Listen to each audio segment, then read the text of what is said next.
आज मैं आप लोगों के साथ बात करूँगी एक ख़ास पॉपुलेशन के साथ जो कि बहुत सारे इमोशनल, कॉग्निटिव और बिहेवियरल इश्यूज़ का शिकार होती है। और वो एज होती है हमारा टीनेज ग्रुप, जिसमें आप इमोशनली भी ग्रो कर रहे होते हो, आपके फ़िज़िकल चेंजेस भी आ रहे होते हैं, आपकी अटेंशन्स जो होती है, आपकी जो कंसंट्रेशंस होती है वो भी कहीं कॉम्प्रोमाइज़ होती है because of some work related, आपकी जो कैरियर रिलेटेड, आपके जो एजुकेशनल रिलेटेड स्ट्रेसर्स होते हैं उसके साथ। तो अगर आपको टीनेज इश्यूज़ आ रहे हैं तो ये वीडियो ज़रूर देखिएगा, जिसमें मैं आप लोगों के साथ कुछ टिप्स और टेक्निक्स शेयर करूँगी कि किस तरह आप अपनी टीनेज के जो ईयर्स हैं उनको सक्सेसफुल कर सकते हैं। अगर आप इसी किस्म की इंफॉर्मेटिव एंड एजुकेशनल वीडियोस देखना चाहते हैं तो आप मरहम के प्लेटफॉर्म पर जाएं, आप मरहम के चैनल को सब्सक्राइब करें ताकि इस तरह की जितनी रिलेटेड आपको अपडेटेड वीडियोस होंगी उनकी नोटिफिकेशन मिलती रहे। Thank you so much.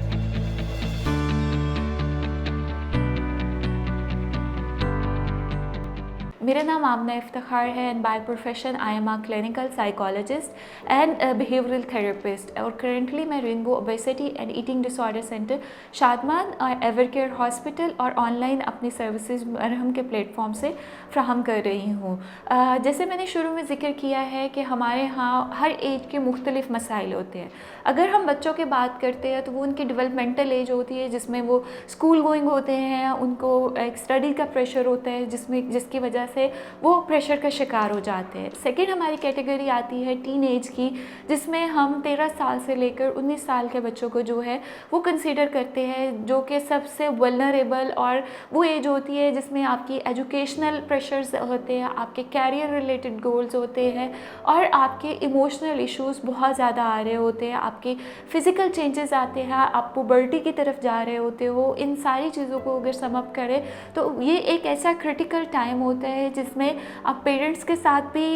Issues face कर रहे होते हो, आप अपने स्कूल में भी, अपने एजुकेशनल इंस्टीट्यूशंस में भी इनका सामना कर रहे होते हो, पीयर प्रेशर होता है और आप अपने फ्यूचर के बारे में भी कंसर्न होते हो कि किस तरह से हम अपने आप को सक्सेसफुल कर सकते हैं। और इसके बाद कैटेगरी आती है जो अडल्ट्स की होती है, जिसमें हम बड़े लोग शामिल होते हैं जो जिनको आम अल्फाज में हम बालिग अफराद भी बोलते हैं। तो आज मैं ख़ास तौर पे बात करूँगी जितनी हमारी यंग पॉपुलेशन है, जो हमारी टीन है। और मैं पाकिस्तान की बात करूँ तो हमारा मेजॉरिटी ऑफ द पॉपुलेशन जो है वो यंग एज, जो हमारे यूथ है वो लोग हैं। और अगर देखा जाए तो अगले आने वाले 30 साल हमारी यंग पॉपुलेशन के हैं, जो हमारे कैरियर वाइज, जो हमारी इंडस्ट्री वाइज, जो हमारी एजुकेशनल वाइज हमें रिप्रेजेंट कर रहे हैं। बीइंग द साइकोलॉजिस्ट हमने ये देखा है कि हमारे पास बहुत सारे पेशेंट और डेली बेसिस आ रहे होते हैं जो टीनेज बच्चे होते हैं, जिनकी एवरेज एज जो होती है या तो वो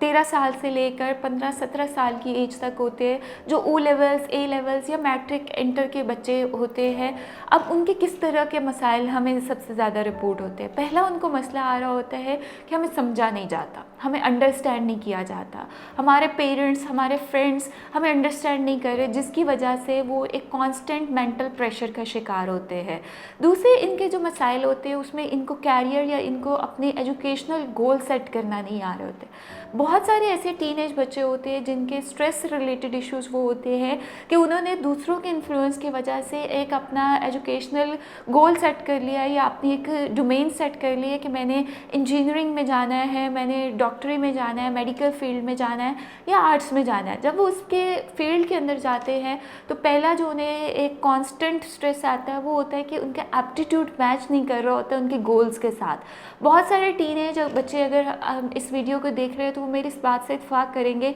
कि बहुत सारे लोगों को आपकी फैमिली का प्रेशर होता है, आप इन्फ्लुएंस में होते हो कि आपने मेडिकल में ही जाना है। जब वो मेडिकल चूज़ कर लेते हैं तो ए लेवल या ओ लेवल उनके लिए एक नाइटमेयर बन जाता है, जिसकी वजह से बहुत सारे बच्चे टीन एज में डिप्रेशन का शिकार हो जाते हैं, एंजाइटी का शिकार हो जाते हैं, उनके अंदर सोशल फोबियाज़ आना शुरू हो जाते हैं, जो कि बाद में उनके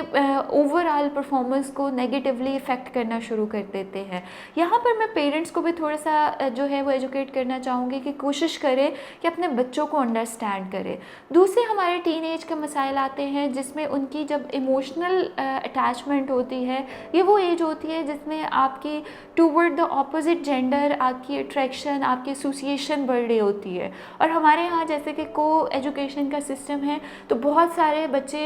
जो है वो को डिपेंडेंट रिलेशंस की तरफ चले जाते हैं, या इसी में हमने ये देखा कि इन बच्चों के जो होते हैं वो गैजेट्स का इस्तेमाल, सोशल मीडिया का इस्तेमाल, जो डिजिटल प्लेटफॉर्म्स हैं उनका इस्तेमाल बहुत एक्सेसिव होना शुरू हो जाता है, जहाँ पर इनको मिसयूज़ भी किया जाता है, जहाँ पर हमारी टीन को अब्यूज़ भी किया जा रहा होता है। तो कोशिश करें कि अगर आपको किसी भी तरह से कोई मिसयूज़ करने की कोशिश कर रहा है, आपको अब्यूज़ करने की कोशिश कर रहा है, तो your parents, your family are the first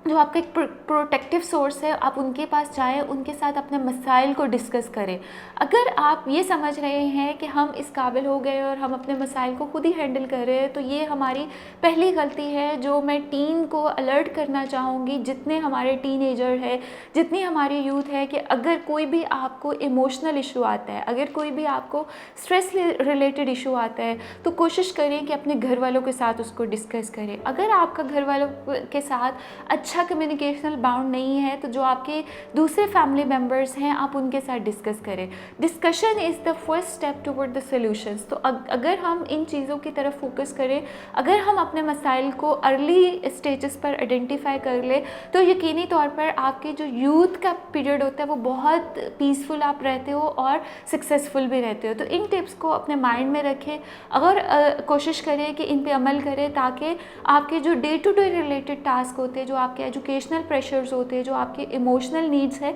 उसको आप एक बेहतर तरीके से अप्रोप्रिएट वे में फुलफ़िल कर सके। और अगर आपके कोई इश्यूज़ हैं, किसी बारे में आप मेरी से रहनुमाई लेना चाहते हो, तो आप कमेंट सेक्शन में ज़रूर बताइएगा। मैं आप लोगों को कोशिश करूँगी कि उससे रिलेटेड अपडेट करूँ किस तरह से हम उन मसाइल को बेहतर कर सकते हैं। Thank you so much for watching this video.